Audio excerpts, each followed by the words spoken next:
Brána 32. Kontinuita.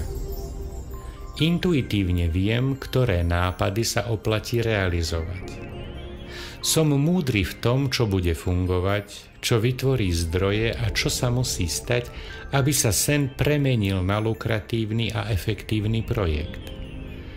Verím, že správni ľudia a správne zdroje budú mnou priťahované, aby som sa mohol ľahko podeliť o svoju múdrosť spôsobom, ktorý si váži mňa a moje myšlienky. Zadanie. Prvé.